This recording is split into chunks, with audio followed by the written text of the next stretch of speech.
Madanapalle global హాస్పిటల్లో kidney దందా వ్యవహారంపై ఆరోగ్య శాఖ మంత్రి సత్యకుమార్ స్పందించారు. జరిగిన సంఘటనపై ఉన్నత స్థాయి కమిటీ ద్వారా విచారణ చేపడతామన్నారు. అలాగే బాధితులకు అండగా ఉంటామని మంత్రి తెలిపారు. కిడ్నీ మార్పిడి పర్మిషన్ లేకుండా చేసిన వారిపై చర్యలు తీసుకుంటామని చెప్పారు. ఇప్పటికే 7 మందిని అదుపులోకి తీసుకుని విచారించడం జరుగుతోందని మంత్రి వెల్లడించారు. ప్రభుత్వం కూడా దాన్ని చాలా సీరియస్గా తీసుకోవడం జరిగింది. దాన్ని బాధ్యతలుగా చెప్పబడుతున్న వాళ్ళని ప్రభుత్వ వైద్య కళాశాలలో కూడా బాధ్యతలో ఉన్నారు. అందరూ కూడా పోలీసులు అరెస్ట్ చేయడం జరిగింది. పోలీసు వైపు నుంచి కూడా ఎంక్వైరీ జరుగుతుంది. అదేవిధంగా ముందు ప్రాథమికంగా దర్యాప్తు కోసం చిత్తూరు జిల్లా DCHSని ఇతర అధికారులను పంపడం జరిగింది.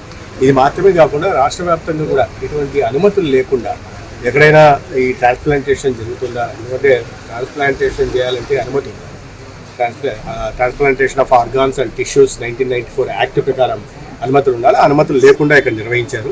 దాన్ని లోతుగా కూడా చూడడం జరుగుతుంది.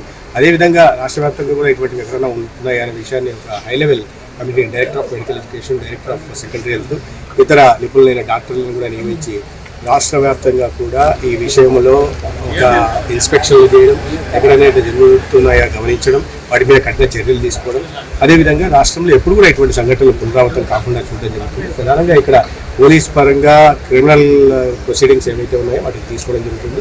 అదేవిధంగా ఎంక్వైరీ అయిన తర్వాత శాఖాపరంగా కూడా తీసుకోవాల్సిన కఠిన చర్యలు ఖచ్చితంగా తీసుకోవడం జరుగుతుంది. బాధ్యులైన వారిని ఖచ్చితంగా కఠినంగా శిక్షించారు. కిడ్నీ ఉదంతా